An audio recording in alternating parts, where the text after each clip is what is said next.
రొయ్యల ఫీడ్ ధరలను మరోసారి పెంచడంపై కోనసీమ ఆక్వా రైతులు తీవ్ర ఆందోళన వ్యక్తం చేస్తున్నారు. ఇప్పటికే పెరిగిపోతున్న నిర్వహణ వ్యయాలతో ఇబ్బందులు పడుతున్న రైతులు ఇప్పుడు ఫీడ్ ధరల పెంపుతో మరింత సంక్షోభంలోకి వెళ్లే పరిస్థితి ఏర్పడింది.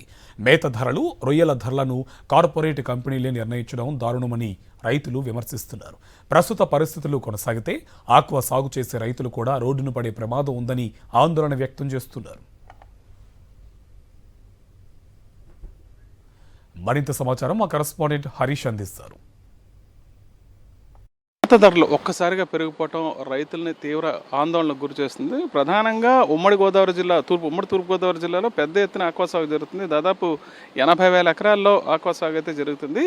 ముఖ్యంగా రాజోలు, సెకనేటిపల్లి, మామిడికుదురు, మల్కిపురం ఈ ప్రాంతాలతో పాటు అమలాపురం, అల్లవరం, తాళ్లరేవు, కాటరేనుకోన, ఉప్పరగుప్తి ఈ ప్రాంతాల్లో కూడా అంటే కోనసీమ ప్రాంతంలో చాలా వరకు ఎక్కువ సాగు అయితే జరుగుతుంది. ఆక్వా జోన్లు కూడా ఇక్కడే ఉన్నాయి. ఈ నేపథ్యంలో ఒక్కసారిగా ఈ పెంచిన మేత ధరలతో రైతులైతే తీవ్ర ఆందోళన వ్యక్తం చేస్తారు. ఎందుకంటే ఇప్పటికే పరిస్థితి ఏమాత్రం అనుగుణంగా లేదు. ఈ నేపథ్యంలో అసలు ఈ మేత కంపెనీలు ఏవైతే ఉన్నాయో ఈ స్థాయిలో ఏకపక్షంగా ధరలు పెంచడాన్ని జీర్ణించుకోలేకపోతున్నారు. ఇదే పరిస్థితి కొనసాగితే అసలు తాము రోడ్డును పడాల్సి వస్తుందని ఆందోళన వ్యక్తం చేస్తున్నారు. వాళ్ళ ఆందోళన వాళ్ళ మాటల్లోనే ఉందా. సార్ చెప్పండి, ఇప్పుడున్న పరిస్థితుల్లో ఆక్వా రంగమే చాలా ఒడిదుడుకు లోనవుతుంది. ఈ నేపథ్యంలో మేత ధరలు పెంచారు. అసలు ఎలా చూడొచ్చు, ఏంటి పరిస్థితి? ఇది చాలా దుర్మార్గమైన చర్యగా మేము రైతులందరం ఏకదాటిగా ఖండిస్తున్నాం. ఎందుకంటే మరి గత 4 నెలల కిందట ఒకసారి మేత పెంచారు, అప్పుడు ధర్నా చేసాం. మళ్ళీ ఇప్పుడు టన్నుకొచ్చి 12,000 పెంచడం ఎంత ఘోరం అంటే వాళ్ళ ఇష్టారాజ్యం కింద ఉంది.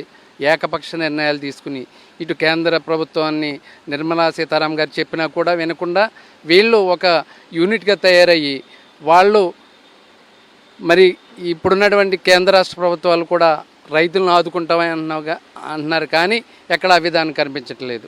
ఇప్పుడు ఆక్వా రంగం ఎలా ఉందంటే మరి 100లోనూ 10 మంది కూడా సక్సెస్ రేట్ లేదు. 90% నష్టాల్లో ఉంటే 10% సక్సెస్ రేట్ ఉంది. ఈ అట్టడుగునున్న ఈ ఆక్వా రంగాన్ని మళ్ళీ మేతలు పెంచి ఈ రకంగా మరి రైతుకి భారంగా నింపడం అంటే చాలా దుర్మార్గంగా మేము భావిస్తున్నాం. ఇప్పుడు ధరల పెంపుదల పేరిట మరోసారి ఆక్వా రైతుని దెబ్బతీసే ప్రయత్నం అటు కంపెనీలు చేయటం, దానికి ప్రభుత్వం వత్తాసు పలకడం దారుణం అంటున్నారు. ఇప్పటికైనా ప్రభుత్వం స్పందించి ఈ ఆక్వా మేత ధరలను ఖచ్చితంగా తగ్గించాలని రైతులైతే డిమాండ్ చేస్తున్నారు. సెకనేటిపల్లి నుంచి Vijay Harish for Sakshi news.